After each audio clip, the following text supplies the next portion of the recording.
Swastiastu.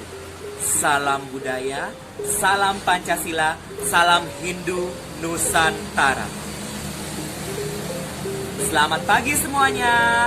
Apa kabar kalian semua? Semoga sahabat-sahabat terkasih saya selalu dalam keadaan sehat dan tentunya selalu dalam lindungan Ide Sang Hyang Widiwasa atau Tuhan Yang Maha Kuasa.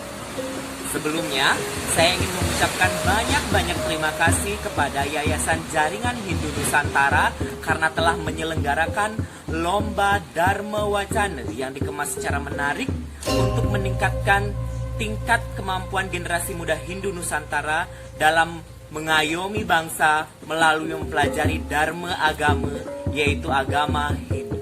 Sahabat Hindu dimanapun berada, mungkin di awal tadi sahabat sudah melihat dua suguhan tarian yang menggambarkan tentang perempuan dan laki-laki. Nah, apa kira-kira hubungannya dengan pembahasan kita sekarang? Seperti kita ketahui bahwa Tuhan kita, Ide Sang Hyang Widiwasa, tidak berwujud laki-laki maupun tidak berwujud perempuan. Beliau adalah Maha Tunggal yang disebut dengan Ardhanareswari. Lantas siapa Tuhan kita? Bagaimana kita bisa meyakininya dan bagaimana kita mengenalnya?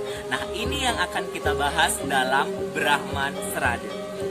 Jadi Brahman Srada itu merupakan salah satu dari Pancasrada yang pertama, yakni meyakini dan memahami keberadaan atau eksistensi dari Ide Sang Hyang Widiwasa atau Tuhan Yang Maha Kuasa. Seperti kita ketahui dalam ajaran kita, yaitu dalam agama Hindu, Tuhan atau Brahman merupakan Sang Hyang Acintya yang tidak dapat dipikirkan.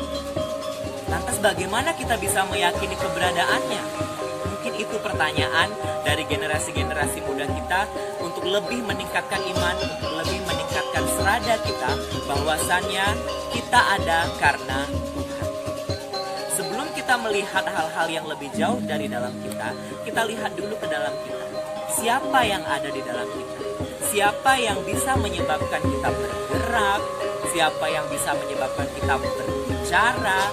Siapa yang bisa menyebabkan kita berpikir? Siapa yang bisa menyebabkan kita melihat? Nah, itu nanti ada kaitannya. Bahwasannya di dalam tubuh kita adalah Atman. Nah, Atman merupakan percikan kecil dari Tuhan atau Brahman. Itu artinya di dalam diri kita ada Tuhan.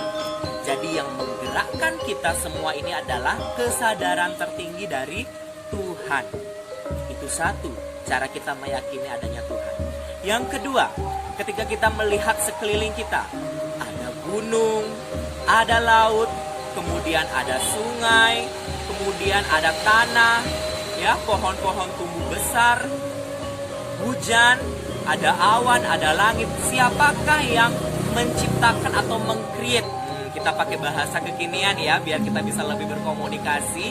Siapakah yang menciptakan semua isi alam ini? Tentunya adalah Ide Sang Hyang Widiwasa atau Tuhan Yang Maha Kuasa. Dua.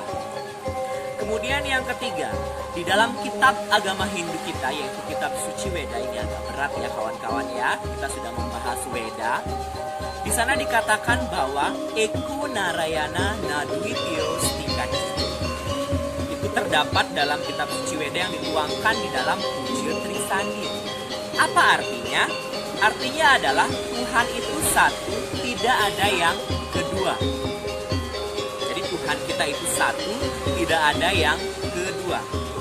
Kemudian ada lagi pernyataan di dalam kitab Suci Bhagavad Gita, bahwasanya dengan cara apapun kita memuja Tuhan, maka kita akan sampai kepada Tuhan atau Ide Sang Hyang Widiwasa.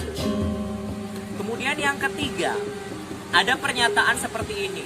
Katanya Tuhan Hindu itu satu, tapi kok disebut dengan Dewi Saraswati, disebut dengan Dewa Brahma, disebut dengan Dewa Siwa, disebut dengan Dewa Wisnu. Berarti Tuhan kita ada banyak dong. Iya kan? Pasti saudara-saudara berpikir seperti itu. Nah, begini, saudara Hindu dan sahabat Hindu dimanapun berada. Tuhan kita atau Ide Sang Hyang Widiwasa itu satu. Hanya saja ketika beliau melaksanakan tugasnya yang berbeda-beda, maka penyebutannya pun berbeda-beda. Ini terdapat dalam sebutan mantra sebagai berikut. Ekam Sak Wiprah Bahudawa Danti. Tuhan itu hanya satu, tetapi para bijaksana menyebutnya dengan banyak nama. Jadi sesuai tugas dan fungsinya, para maharsi terlebih dahulu menyebutkan Tuhan sebagai Dewa Brahma karena tugas Tuhan menciptakan. Jadi ketika Tuhan menciptakan alam semesta, beliau disebut Dewa Brahma. Kemudian ketika tugas Tuhan memelihara alam semesta beserta kita, beliau disebut dengan Dewa Wisnu. Dan ketika Tuhan memperlaya atau melebur alam semesta ini, maka beliau disebut dengan Dewa Siwa. Sudah paham? Nah, sekarang kalau kita analogikan ke dalam kehidupan kita sehari-hari. Contoh saya, nama saya adalah Agus. Ketika di sekolah, saya mengajar anak-anak, maka anak-anak didik saya menyebut saya sebagai guru. Kemudian ketika saya mengajar menari, atau ketika saya menari di masyarakat, masyarakat akan menyebut saya sebagai penari. Ketika saya mendarma wacana seperti ini, orang-orang akan menyebut saya sebagai pendarma wacana. Dan ketika saya bekerja di ladang, orang-orang akan menyebut saya sebagai petani. Jadi saya satu, yaitu Agus, tapi saya punya 4 tugas yang berbeda sesuai dengan penyebutannya. Ketika saya mengajar disebut guru, ketika saya menari disebut sebagai penari, ketika saya memberikan wejangan atau nasihat disebut sebagai pendarma wacana, dan ketika saya di ladang disebut sebagai petani. Ketika kita kaitkan dengan Tuhan sama seperti itu. Ketika beliau menciptakan disebut dengan Dewa Brahma, ketika beliau memelihara disebut dengan Dewa Wisnu, dan ketika beliau melebur beliau disebut dengan Dewa Siwa.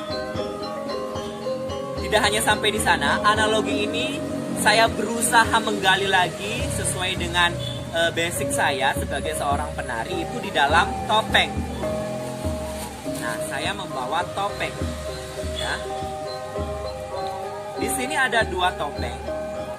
Satu topeng menggambarkan tentang halusnya seorang perempuan, yaitu yang ini. Ini disebut dengan topeng Sekartaji. Dan yang satu lagi adalah topeng yang menggambarkan karisma seorang raja. Jadi sisi maskulin ini disebut dengan topeng dalem. Penyebutannya tetap 2 topeng ini adalah sebuah topeng. Tetapi ketika topeng ini bertugas untuk menggambarkan halusnya seorang perempuan sebagai Dewi Sekartaji, maka dia disebut sebagai topeng Dewi Sekartaji. Tetapi ketika topeng ini bertugas untuk menyampaikan pesan kepada masyarakat tentang bagaimana karakteristik seorang raja, seorang dalem, maka topeng ini disebut sebagai topeng dalem. Begitu juga dengan Tuhan tadi. Beliau bertugas untuk memelihara alam semesta, maka beliau disebut sebagai Wisnu. Sahabat Nusantara dimanapun berada, terutama generasi muda Hindu, semoga dengan apa yang kita bahas tadi tentang Brahman Srada bisa lebih meningkatkan keyakinan kita kepada ide Sang Yang Widiwasa atau Tuhan Yang Maha Kuasa. Apabila saya melakukan kesalahan, baik dari segi perkataan, saya mohon maaf. Dan saya akhiri dengan para Musanti. Om Santi Santi Santi Om.